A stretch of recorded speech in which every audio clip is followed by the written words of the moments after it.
संस्थेच्या या नांदेड शाखेच्या यज्ञस्थळी परमपिता परमेश्वराला साक्षीभूत मानून पवित्र अंतःकरणाने विराजमान झालेले सर्व मान्यवर, यामध्ये महाराष्ट्र आर्य प्रतिसभेच्या माननीय उपमंत्राणी वंदनीय मातोश्री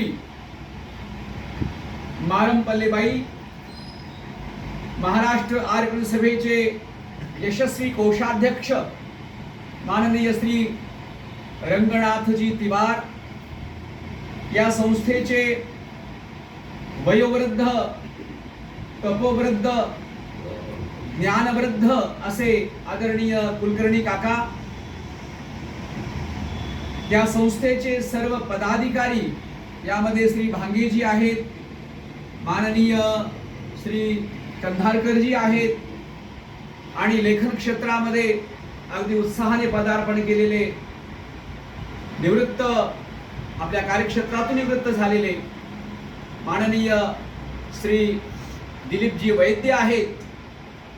तरुणामध्ये त्यांच्या अंतःकरणामध्ये उत्साह असतो, असे जी तरुणाई देशाच्या, राष्ट्राच्या परिवर्तनाच्या कार्यामध्ये अत्यंत मोलाची समजली जाते, अशा तरुणांपैकीच श्री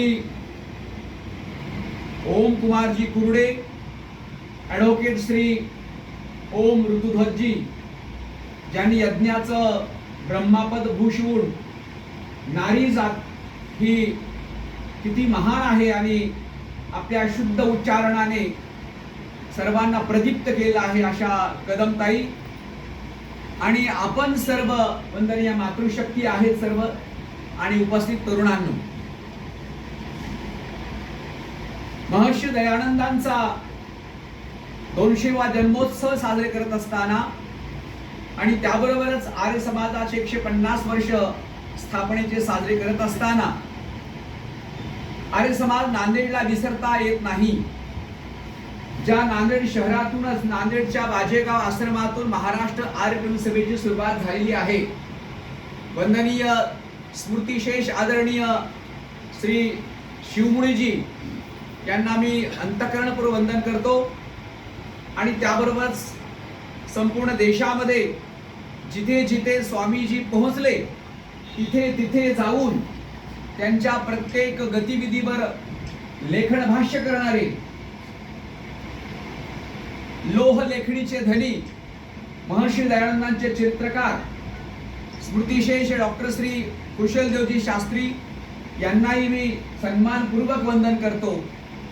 आणि ज्यांनी ज्यांनी आर्य समाजाच्या उभारणीमध्ये मोलाचं योगदान दिलं तनमन धनाने, अशा सर्व या आर्य समाजाच्या दिवंगत कार्यकर्त्यांना देखील मी वंदन करतो आणि वर्तमान कार्यकर्त्यांना अभिवादन करतो आणि त्यांच्या प्रती मी शुभकामना व्यक्त करतो. इथे भांगे सर उपस्थित आहेत. पुरोहित प्रशिक्षण शिबिरामध्ये पूर्ण वेळ राहून त्यांनी शिबिरामध्ये अनेक संस्कार शिकण्याचा प्रयत्न केला आहे. त्याबरोबरच आपल्यापैकी बहुतांश काही मंडळी 1 तारखेच्या श्री विनय आर्य यांच्या उद्बोधन कार्यक्रमाला आपण उपस्थित होतात. नवी ऊर्जा आपण घेऊन आलेले आहात. उपस्थित श्रोते हो आणि आर्य भद्रपुरुष हो, मातांनो, आम्ही या अशा संस्थेमध्ये उपस्थित आहोत आज की ज्ञानाचं सर्वात मोठा केंद्रबिंदू आहे. जगण्याचं सामर्थ्य देणारा, नवी ऊर्जा शक्ती प्रदान करणारा, त्याबरोबरच मानवी मूल्यांचं संपूर्ण अधिष्ठान असलेला या जगामध्ये कोणता जर केंद्रबिंदू असेल, वैचारिक, धार्मिक, आध्यात्मिक, तर तो म्हणजे आर्य समाज आहे. महर्षी दयानंदांचा जन्म झाला नसता तर आम्हाला हे विचार मिळाले नसते.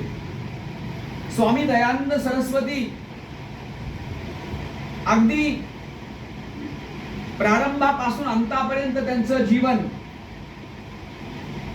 जो गलित गात्र होऊन बसलेला आहे, जो कर्तव्य शून्य झालेला आहे,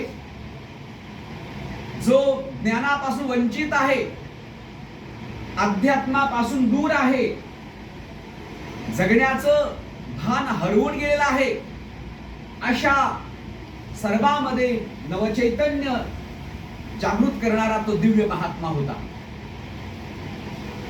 जगामध्ये अनेक जण आले आणि निघून गेले.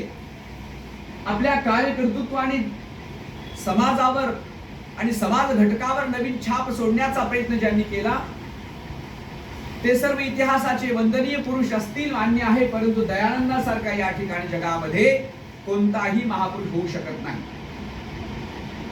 अनेक महापुरुषांनी स्थापन केलेल्या संस्था त्या नामशेष होण्याच्या मार्गावर आहेत. राजा राम मोहन राय बंगालच्या पावनभूमीवर जन्माला आले. आपल्या बहिणींना चितेवर जाताना पाहिलं, सती प्रथा, आणि अरे हेच काय, हा धर्म आहे का, हा विचार करून संपूर्ण जीवन त्यांनी सुद्धा समाज सुधारण्याच्या कार्यात वाहिलं आणि ब्राह्मो समाज नावाची संस्था स्थापन केली. काही काळ ती संस्था टिकली. आज नामशेष आहे. कुठेही आर्य समाज ब्राह्मो समाज बोर्ड दिसत नाही. त्याबरोबर महाराष्ट्रामध्ये पुण्यामध्ये महर्षी दयानंदांना आणण्यामध्ये ज्यांची बोलावून पुण्यामध्ये बोलावून 2.5 महिन्याच्या वास्तव्यामध्ये जवळपास 15 व्याख्यान भिडेच्या वाड्यामध्ये आणि त्यावर 35 व्याख्यानं दलित वस्तीमध्ये छावणीमध्ये देऊन ज्यांच्या जीवनाच्या एका महान अंगाला त्यांनी ऐतिहासिक रूप प्रदान केलं असे महादेव गोविंद रानडे त्यांनी प्रार्थना समाज स्थापन केला. आणि प्रार्थना समाज आज आपल्या कुठेही दिसत नाही.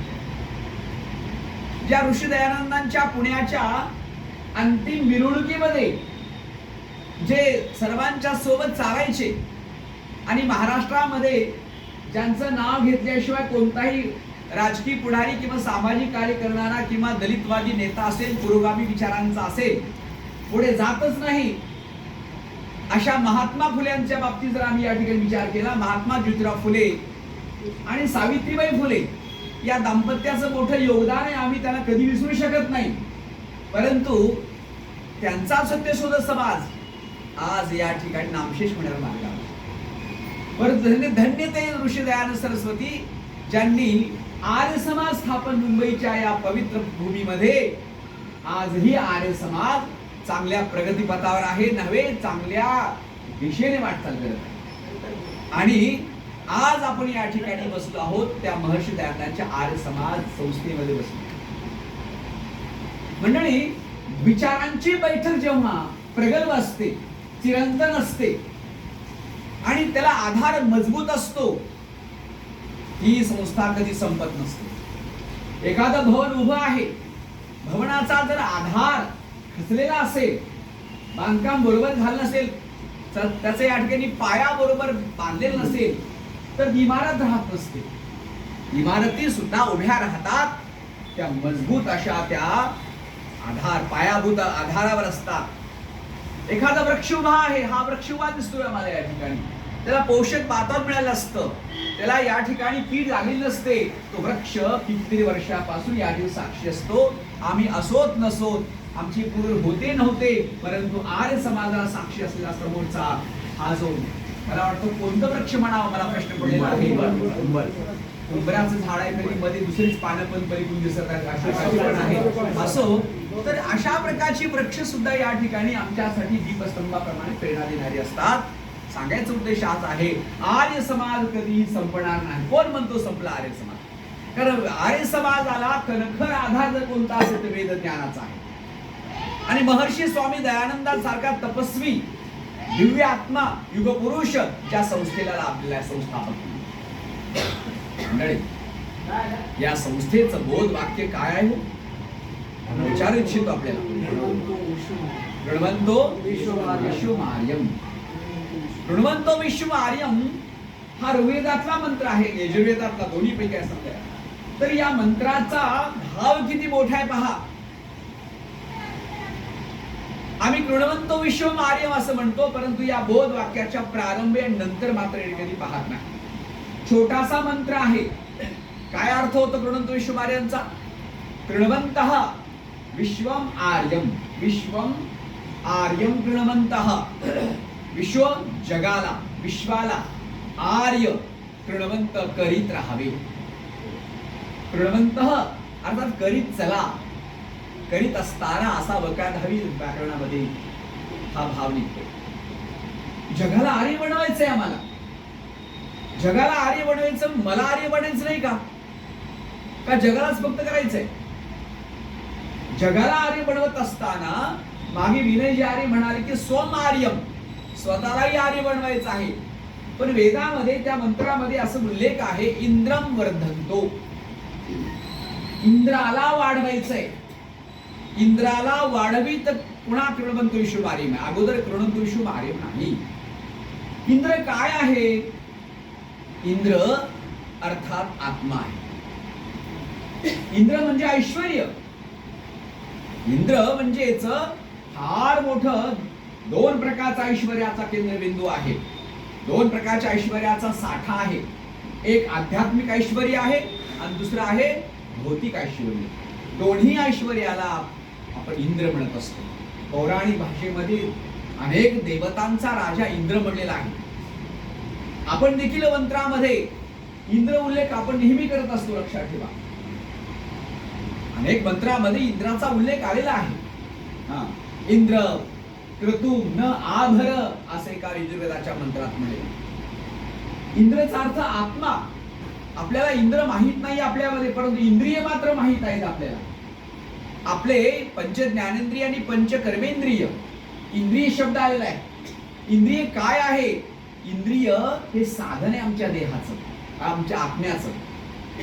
मग इंद्रिय, इंद्रिय म्हणजे इंद्राचा भाव. इंद्र कोण आहे? इंद्र आहे आत्मा. इंद्र आहे ऐश्वर्यशाली. आत्मा ऐश्वर्यशाली असते. या आत्म्याच्या ऐश्वर्याच्या पलीकडे कोणतेही नाही. हा, आणखी एक इंद्र आहे. जगात दोन इंद्र काम करतात. एक आपल्या देहातला इंद्र आहे आणि दुसरा ब्रह्मांडातला इंद्र आहे, तो महेंद्र आहे. तो महाइंद्र आहे आणि या इंद्राची ओढ त्या महाइंद्राकडे असते. लक्षात ठेवा. ज्याप्रमाणे विद्युत आहे, या विद्युतचं मूळ केंद्रबिंदू कुठेतरी या ठिकाणी डीपी मध्ये असतो, त्याच्याही पलीकडे या ठिकाणी मूळ आपल्या तिथं विद्युत निर्मिती होत असते, त्या ठिकाणी लक्षात ठेवा. तसं आम्हा सर्वांचा मूळ आहे तो कोण? परमपिता परमात्मा इंद्र आहे. आम्हाला आर्य बनायचं. आर्य बनत असताना माझी इंद्राला बघावं लागेल मला, आणि माझ्या या इंद्राला माझ्या महाइंद्राकडे घेऊन जावं लागेल मला. इंद्र हा मूळ केंद्रबिंदू आहे आणि इंद्रासाठी इंद्रिय आहे. इंद्र या आत्म्यासाठी पंच ज्ञानेंद्रिय, पंच कर्मेंद्रिय, शरीर, भोग सर्व वस्तू आहेत. आम्ही आर्यजन आहोत. आर्यांनी पहिल्यांदा इंद्राचा विचार करायला पाहिजे, अर्थात माझ्या आत्म्याचा विचार करायला पाहिजे. धर्म कुणाला म्हणायचं? धर्माची व्याख्या काय आहे? तर असं म्हणलेलं आहे, महाभारतकारांनी असं म्हणलेलं आहे की आत्मनः प्रतिकूलानि परेशान न समाचार, श्रूयताम धर्म सर्वस्व श्रुत्वा चैव अवधारेत. हे मानवांनो, हे जगातल्या लोकांनो, तुम्ही धर्म सर्वस्व, धर्माचं सर्वस्व, धर्माचा व्यापकता, धर्मतत्वाचं रहस्य श्रूयताम, ऐका मी काय सांगत आहे. आणि ऐका नुसतं नव्हे, ऐकून ते अवधार्यताम, धारण करा. मग काय आहे धर्म? एक धर्म एका वाक्यामध्ये छोट्याशा अर्ध श्लोकाखंडामध्ये महर्षी व्यासांनी व्याख्या केली. कोणती आहे? तर ती म्हणजे आत्मनः प्रतिकूलानि. माझ्या आत्म्याला जे प्रतिकूल भासतं, माझ्या आत्म्याला जे नको नकोसं वाटतं, माझ्या पवित्र इंद्राला मला इच्छा होत नाही हे करावं, ते आचरण, ते वागणं इतरांशी मला करायचं नाही. लक्षात ठेवा. मला काय वाटतं?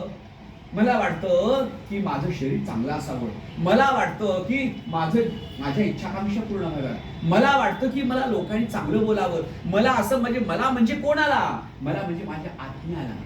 माझ्या आत्म्याला सर्वांनी माझ्या देहाशी की व्यवहार चांगला करावा, मला कोणीही अपशब्द वापरू नये, माझ्या आकांक्षा पूर्ण व्हाव्याच, पण माझ्या जीवनामध्ये सतत सुखाचं साम्राज्य असावं, मी आनंदी व्हावं, मला दुःख नको आहे हे सगळ्यांना वाटतं, आत्म्याला वाटतं. हे मानवा, तुला जसं आत्म्याला वाटतं तसं इतरांच्या आत्म्याला वाटत असेल ना. म्हणून त्या महात्मा गांधीच्या गीतामध्ये सुद्धा असं म्हणले, पराई पीड जाणे, दुसऱ्यांच्या दुःखाला जाणं. आत्म्याला जसं भाव वाटतो तसं आचरण दुसऱ्यांशी करू नका. आत्म्याला प्रतिकूल वाटतं ना, मला दुसऱ्यांनी वाईट बोलू नये, मला सगळं चांगलं बोला, सर्वांनी माझ्या नावानी मध्ये सुद्धा चांगला गौरवपूर्वक उच्चारण करावं, तसं त्यालाही वाटत असेल, इतरांना वाटत असेल. म्हणून आपल्या आत्म्याशी प्रतिकूल वागायचं नाही, तसं इतरांशी पण वागायचं. जो आत्म्याला समजतो, आत्म्याच्या भावनेला समजतो, आत्म्यांच्या लिंगांना समजतो, आत्म्याच्या वृत्तीला समजतो, हेच आर्यत्व आहे. ही विशेष गोष्ट आहे. म्हणजेच मला आत्म्याप्रमाणे चालावं लागेल. माझ्या आत्म्याप्रमाणे चालणं म्हणजेच माझ्या वाईट वृत्तीपासून मला दूर ठेवणं, नाना प्रकारच्या वाईट वृत्तीपासून मला दूर ठेवून मला चांगुलपणाकडे घेऊन जाणं. आज आम्ही ह्या गोष्टी विसरलो आणि नंतर स्वतःच्या इंद्रम वर्धंतु, इंद्रामध्ये या इंद्राला वाढवायचं आहे. आम्ही आता ताईनी या ठिकाणी संध्या मंत्रामध्ये एक मंत्र उच्चारलेला आहे, त्याचं नाव आहे मनसा परिक्रमा. मंत्रानंतर या ठिकाणी एक मंत्र उपस्थान मंत्र येतो. उप म्हणजे जवळ, स्थान म्हणजे स्थानापन्न होणं. कोणाच्या जवळ स्थानापन्न व्हावं? परमेश्वराच्या जवळ स्थानापन्न होण्यासाठी एक मंत्र आहे, उत्वयम तमस परि पश्यंत उत्तरम. उत्वयम, आम्हाला काय करायचं? वयम म्हणजे आम्ही सर्वजण आहोत. आम्हा सर्वांना तमस परिपश्यन, उत्तम. अर्थात तमस म्हणजे अंधार. अंधाराला सोडत, अंधारापासून दूर राहत काय करायचं आम्हाला? स्वह. स्वह म्हणजे स्वतःला, स्वतःला म्हणजे आत्म्याला, म्हणजे इंद्राला, स्वतःच्या इंद्रियाला पाहत, अंधारापासून दूर राहत आणि नाना प्रकारच्या वृत्तीपासून दूर राहत, नाना प्रकारच्या वाईट दोषापासून दूर ठेवत. बघा लक्षात घ्या, नाना प्रकारचा अंधाराचा भाग म्हणजे प्रकृती आहे, भोग आहे, मायामोह आहे, नाना प्रकारचे दोष आहेत, सवयी आहेत, यांच्यापासून दूर राहत आणि आत्म्याचं दर्शन करीत, आत्म्याला पाहत काय करायचंय? मला त्या परमेश्वराकडे वळायचं. लक्षात ठेवा, स्वपश्यंत उत्तरम देवम देवत्रा. देव अत्रा शब्द, देव म्हणजे देव, महा दिव्य ज्ञानाने युक्त असलेला देव ईश्वर आहे, तो परमपिता परमेश्वर आहे. देव अनेक आहेत, पृथ्वी सूर्य हे सगळे देव तर आहेत, देणारे. आम्ही या ठिकाणी अग्निहोत्र करतो, त्याचं कारण काय आहे? अग्निहोत्राच्या माध्यमाने सुगंधी आणि सगळ्या देवतांना संतुष्ट करणं, देवतांना शुद्ध बनवणं, देवतांना तृप्त करणं, यासाठी देवयज्ञ आहे. हे सगळे देव आहेत. या देवांचा देव कोण आहे मग? देवम देवत्रा. अत्र म्हणजे अर्थात येथे म्हणतो आपण, आणि अत्रचा प्रयोग सप्तमी मध्ये साठी होतो. देवामध्ये जो देव आहे तो परमपिता परमेश्वर आहे. अर्थात अशा देवत्राला, देवत्रामध्ये देव असलेला, देवामध्ये देव असलेला महापरमेश्वराला जाऊन आम्हाला प्राप्त व्हायचं, त्या जवळ जायचं आम्हाला उपस्थान. आणि याच्यासाठी आम्हाला या ठिकाणी काय करायचंय? आर्य बनायचं आहे. आर्य म्हणजे केवळ नावाने नव्हे, मागे विनयजी आर्यनी खूप चांगल्या प्रकारे त्याचं विश्लेषण केलेलं आहे. आम्ही आर्य म्हणजे नावात फक्त आहोत. संस्थेच्या नावामध्ये समाज, समाज म्हणजे काय आहे? समाज हा प्राण्यांचा होऊ शकत नाही, माणसाचाच होत असतो. प्राणी एकत्र येत नसतात, मानव एक, म्हणून माणसाला सामाजिक प्राणी म्हणलेला आहे. आपण एकत्र यायचे. अनेक समाज आहेत, जातीने पंथाने समाज बनले.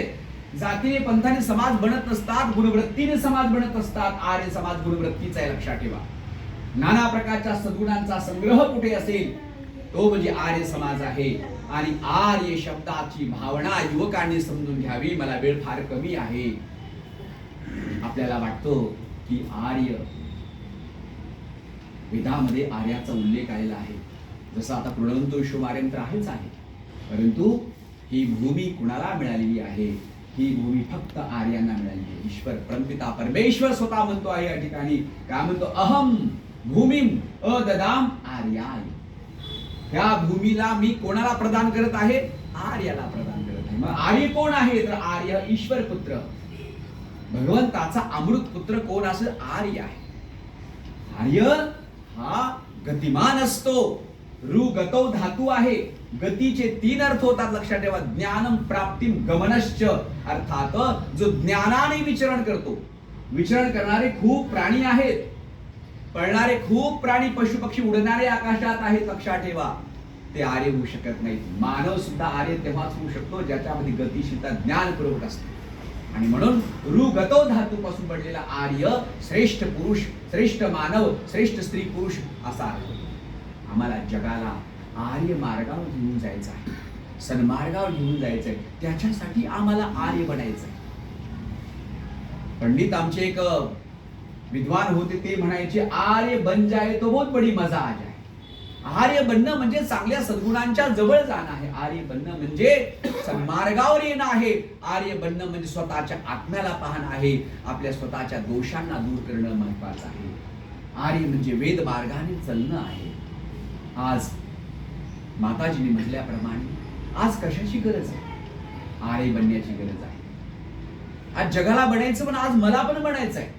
मी कितपत आर्य सिद्धांतांनी परिपूर्ण आहे, या विचाराने मी कितपत परिपूर्ण आहे. ठीक आहे, आमच्यामध्ये 60%, 70%, 80% किंवा मध्ये 30%, तो जो कोणी चांगल्या विचारांचा तो आर्य आहे, आणि जो वाईट विचारांचा तो अनार्य आहे. दुर्दैवाने ही आर्यत्वाची परिभाषा मध्या काळात विसरली गेली होती, आणि महर्षी दयानंदांनी कृपा केली आम्हा सर्वांवर, आम्हाला जगण्याचा मार्ग शिकवला. धन्य है ए ऋषि, तूने हमें जगा दिया, सो के लुट रहे थे हम, तूने हमें बचा लिया. दयानंदांच्या मुळे आम्हाला या जगण्याचा, आर्यत्वाच्या मार्गाने जाण्याचा योग आला. आम्ही धन्य आहोत. यासाठी आर्य समाजामध्ये येणं म्हणजे स्वतःला आर्य बनवणं म्हणजे काही वेगळं नाही, लक्षात ठेवा. कुठे चाललास तू? आर्य समाज चाललास, लोक म्हणते त्या समाजात नको, आपला समाज वेगळा आहे. या लोकांना माहित नाही, समाजच माहित नाही. समाज म्हणजे समूह आहे, श्रेष्ठांचा समूह आहे. कोणी जरी इथं प्रवेश केला असेल, तो विसद विचाराने इथं आला असेल, तर तो आर्य विचारांचा. आणि म्हणून वीरे आर्यांनी आपल्या इतिहासाचं वर्णन केलं. आमची विरासत म्हणजे आमचा अनमोल ठेवा कोणता आहे तर आमचा आर्य समाजाचा इतिहास. महर्षी दयानंद हे आमच्या अनमोल ठेवा आहे. आपली संस्कृती अनमोल ठेवा आहे. ते पुढे घेऊन जायचं काम कोणाचं आहे तर आपलं आहे. ज्याला कळालं सत्य ज्ञान काय आहे तर त्याने थांबता कामा नये. ज्याला समजलं आहे की हे विष आहे, हे अमृत आहे, ज्याला हे समजलं आहे की हे सामान्यपणे साधारण गोष्टी आहेत, या चांगल्या गोष्टी आहेत, माणसाने स्वीकार करायला वेळ लावावा का? लावता कामा नये, वेळ लावता कामा नये. ज्याला ज्याला समजलं त्याने पटकन विचार करावा आणि त्याला स्वीकारण्याचा प्रयत्न करावा. आर्य समाजचा नियम सांगतो, सत्य के ग्रहण करणे और असत्य के छोड़ने में सर्वदा उद्यत करना चाहिए. हा मानव देह मिळालेला आहे आम्हाला. नरत्वम दुर्लभम लोके, या जगामध्ये नरत्व मिळणंच कठीण आहे, पहिली गोष्ट आहे. नरत्वम दुर्लभम लोके. आणि पुन्हा असं म्हणेल या ठिकाणी, विद्या तत्र सुदुर्लभा. वैद्यजी, माणूस जन्माला आला पण तो शिकला, ज्ञानी झाला कितपत? अनेक जण इकडे तिकडे फिरणारे आहेत, भटकणारे आहेत. विद्या म्हणजे कोणती विद्या? मी विद्या म्हणजे अर्थात ही शिकवली जाणारी सध्याची वर्तमान विद्या म्हणत नाही. ही तर काय आहे? अविद्या आहे. यजुर्वेदाच्या 40व्या अध्यायामध्ये सांगितलं आहे की अविद्या मृत्युम तीर्थवा विद्या अमृतम अश्नुते. वैदिक परिभाषेमध्ये विद्या आणि अविद्या 2 भाग आहेत. अविद्या म्हणजे भौतिक विद्या, पदार्थ विद्या आहे, ही शिकवली जाते. शाळा महाविद्यालय शिकवली, अक्षर ज्ञान आहे, याला काय म्हणलं जातं ते म्हणतात विद्या.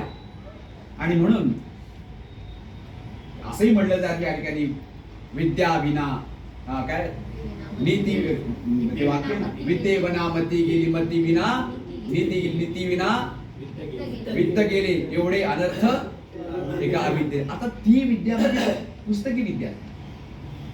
सावित्रीबाईंनी शाळा उघडली, शिकता येत नव्हतं, अक्षर ज्ञान येत नव्हतं, विद्यावंत बनवलं. हे मोठं कार्य आहे. परंतु खरी विद्या आम्हाला शिकवणारा ऋषी होऊन गेला तो दयानंद सरस्वती होत, लक्षात ठेवा. ते वेदांचं ज्ञान. आणि म्हणून अविद्याग्रस्त सध्या समाज आहे असं म्हणलं लोकांना वेगळं वाटेल. आपल्या परिभाषेमध्ये सध्याची अविद्या आहे. सध्या डॉक्टर झाला, इंजिनियर झाला, बापाला वृद्धाश्रमात पाठवतो. आई बापाला वृत्तपत्राला बघू शकतो या ठिकाणी आपण. भावाभावामध्ये या ठिकाणी खून होत आहेत आपसामध्ये. तथाकथित वेल एज्युकेटेड लोक आहेत, शिकलेली सवरली माणसं आहेत. हे माणसाला ओळखत नाहीत, कुण्या दिशेने चालत माहीत नाही. आणि म्हणून कवीच्या शब्दात मला सांगावंच वाटतं की आले चहूदिशांनी तुफान विस्मृतींचे, नाती जपून ठेवा अंधार फार झाला, पण ती जपून ठेवा अंधार फार झाला. माणसं आहेत, पण माणसं असून काय कामाचे सांगा हो. आकृतीची माणसं आहेत, धर्म माहित नाही, देव माहित नाही, अध्यात्म दूरची गोष्ट आहे, जगता येत नाही. शहरीकरण प्रचंड प्रमाणात वाढत चाललेलं आहे, जगायला येतच नाही. लक्षात ठेवा, त्यापेक्षा पशु बरे, त्यांना जगता तर येतं व्यवस्थितपणे, ते जगण्याचा मार्ग सोडला नाही. माता भगिनीनो आणि तरुणांनो, आम्ही भाग्यवादी आहोत की आम्हाला वेद विद्या मिळाली. वेद विद्या किमान भावार्थ तरी कळतोय आम्हाला. आणि म्हणून या आर्य समाजामध्ये येणं, आर्य समाजाच्या संपर्कात राहणं आणि हा सत्संग या ठिकाणी लाभणं, जन्मजन्मांतराची मुदळकर कुठे आहेत. जन्मजन्मांतर तुमच्यासाठी युवक या ठिकाणी आपल्याकडे आर्य समाज आपल्या होते सर्व येत आहेत. हा चांगली गोष्ट आहे. हा जन्मजन्मांतराचे भाग्य उदयास आले आपले की या विचारामध्ये आपण आलेला आहात. तरुण वयामध्ये आलेला आहात. प्रौढ वयामध्ये आल्यानंतर काही हातात राहत, वयोवृद्धा तर काही राहत नाही. चला शेवटचा काळ आपला आहे. परंतु तरुणांनो, तरुण हा तरणारा असतो. नाना प्रकारच्या अविद्येतून तरुण या ठिकाणी तो अविद्यारूप सागराला तरुण या ठिकाणी तो खऱ्या अर्थाने पहिल्या तीरावर जाण्याचा प्रयत्न करत असतो. तो तरुण असतो लक्षात. म्हणून आपण तरुण आहात. या वेदीच्या स्पर्शामुळे आपलं जीवन पवित्र. आर्यांनी काय करावं, चिंतन करा. आर्यांनी थोडस वाचनाचा प्रयत्न करावा. आपली आर्य समाजाची ओळख विसरत चालवता. लक्षात ठेवा, लोक आर्य समाज पाहण्याचा दृष्टिकोन फक्त काय आहे, एक पंथ नवा आहे असं म्हणतात. परंतु लोकांना हेच माहित नाही आर्य काय आहे, आर्य समाज काय आहे. म्हणून तरुणांनो, आर्य समाज एक धडकता ज्वालामुखी आहे, ज्याच्या प्रकाशामध्ये आल्यामुळं सर्वांगपूर्ण जीवन आमचं सर्वांग सुंदर होत असतं आणि सर्व प्रकारच्या सुखाकडे वळण्याचा प्रयत्न होत असतो. आणि म्हणून आपण आर्य बनण्याचा प्रयत्न करावा. आर्य बनलं की आपोआप आर्य जग होतं. कारण माणसं जसं वागत असतात, लोक त्यांच्याकडे बघून जगत असतात. योगेश्वरांच्या शब्दात सांगायचं म्हणजे कृष्णांच्या शब्दामध्ये श्रीकृष्णांच्या यद यद आचरती श्रेष्ठ तत्तद एव इतर जन. मोठी माणसं जशी जशी आचरण करतात तसं तसं इतर लोक आचरण करतात. तस्मात एव प्रमाणम कुर्वन्ति, त्याचंच ते प्रमाणभूत मानत असतात. म्हणून आर्य समाजाच्या कार्यकर्त्याचं, आर्य युवकांचं कर्तव्य आहे की पूर्णांशाने आम्हाला आर्य बनायचं आहे. आणि जो स्वतः आर्य होतो, इंद्र अर्थात आपल्या आत्म्याला विकसित करण्याचा प्रयत्न करतो, शरीर मन बुद्धीचा विकास करतो, सर्व दृष्टीने परिपूर्णाचा प्रयत्न करतो, तो आर्य असतो. आणि अशा आर्यांकडे बघून लोक विश्वास ठेवतात, हा खरा आर्य समाज, हा आर्य आहे. आणि त्याच्या शब्दाला किंमत वाढत असते, तर किंमत येत असते. आणि म्हणून आपल्या शुद्ध आचरणाने, आपल्या व्यवहाराने, आपल्या मनसा वाचा कर्मणा शुद्ध अंतःकरणपूर्वक आचरणाने जगासमोर आदर्श होण्याचा प्रयत्न करूया. आजची प्रासंगिकता हीच आहे. स्वतःला ओळखावं, स्वतः आर्यत्व बनण्याचा प्रयत्न करावा. स्वाध्याय, चिंतन, मनन आणि त्याबरोबर आचरण या गोष्टीकडे वळण्याचा प्रयत्न करावा. निश्चितपणे जेव्हा आर्य बनू तेव्हा विश्वम आर्यांचं स्वप्न साकार होईल. आणि त्याच्यामध्ये आणखी एक म्हणेल आहे, आर्य बनत असताना तर म्हणेल आहे अपघ्नंतो अरावणः. अपघ्नंत म्हणजे दूर सारणं, अप म्हणजे दूर करणे. कशाला दूर सारणे? अरावणः. अरावणः शब्द आहे. रावण एक होऊन गेला. रावण शब्द चांगला आहे बरं का, रावण शब्द वाईट नाही. अर्थात रै धातू पासून राव, रावण दानशूरता. तो दानशूर होता. आणि सगळ्यात दान कोणतं श्रेष्ठ दान आहे? विद्येचं दान आहे. आणि म्हणून जो दान करतो तो रावण असतो. रावण म्हणजे दानशूरहीनता अर्थात कंजूष वृत्ती. आपल्यामध्ये अंतःकरणामध्ये जी कंजूष भावना, चेंगट वृत्ती आहे, दान न करण्याची वृत्ती आहे, अदानशीलता आहे त्याला दूर सारत प्रणतोषम आहे. आपल्याला काम आहे की जे जे आपणाशी ठावे ते ते इतरांशी सांगावे, शहाणे करून सोडावे सकळ जन. आर्य समाजचा नियम सांगतो की वेदों का पढ़ना पढ़ाना और सुनना सुनाना. आर्यों का क्या है? केवल धर्म है क्या? परम धर्म है. म्हणून स्वतः आपला शिकायचंय. पहिल्यांदा शिका आणि शिकवा, ऐका आणि ऐकवा. मूळ गोष्ट फार महत्वाची आहे आणि म्हणून आपल्याला अरावण वृत्तीला सुद्धा दूर सारत विश्वमार्यमचं स्वप्न साकार करायचं आहे. प्रणतोषिवारी स्वप्न साकार करायचं आहे. नांदेड आर्य समाज मी सुरुवातीला सांगितल्याप्रमाणे अत्यंत क्रांतिकारी आणि ऐतिहासिक आर्य समाज. आता ज्याप्रमाणे दुःख जास्त दिवस राहत नसतं, राहतं का दुःख सांगा बरं? मातेच्या उदरामध्ये असलं बाळ 9 महिने 9 तिथं मध्येच थांबतं का? त्याला बाहेर यावंच लागतं. बरोबर आहे. आई किती दिवस कळ सोसणार? ह्या कळ सोसण्याचे, दुःख सोसण्याचे, अपार कष्ट सहन करण्याचे एक दिवस येत असतो आणि बाळा त्या बघून आनंदी होत असते माता. तसं आर्य समाजचे सुद्धा नांदेडचे सुद्धा दिवस आता जास्त राहणार नाही. त्या वाईट दिवस म्हणा किंवा जे आपला कलुषित काळ जो झालेला आहे त्याला सुद्धा या ठिकाणी सूर्य उगवणार आहे. ठीक आहे. सूर्य सत्याचा उगवेल आहे खातरी. लक्षात. मानवाने मानसाशी, मानसाने माणसाशी, मानसासन वागणे हेच आमची मागणी आणि हीच आमची प्रार्थना. प्रार्थना पूर्ण हो, यशस्वी हो. मी बराच बोललेला वेळ जास्त गेला, भान राहत नाही. या ठिकाणी आपण सर्वांनी माझे विचार ऐकलात आणि प्रणतोषिवारी हे स्वप्न साकार करण्याचा आपण प्रयत्न करूया. अंधार जास्त राहत नाही, प्रकाश येणार, सूर्य उगवणार. मी अपेक्षा व्यक्त करतो आहे ॲडव्होकेट श्री ओम ऋतुध्वज कदम यांचे आणि त्यांचे मित्र सर्व युवा आपण सतत आर्य समाजकडे यावं. आर्य समाज ही आपली माता आहे असं आपण नाही म्हणत, लाला लाजपत राय म्हणत होते. आणि दयानंद माझा पिता आहे. बघून तर घ्या, पूर्ण समर्पित अर्धवट जमणार नाही. पूर्ण अंशाने आर्य समाज होण्याचा प्रयत्न करूया. मी सर्व आर्य कार्यकर्त्यांना शुभचिंतन करतो. आर्य कार्यकर्त्याविषयी सर्वांना शुभेच्छा देतो. सर्वांना दीर्घायुष्य चिंतो हीच आणि तेच थांबतो. सुंदर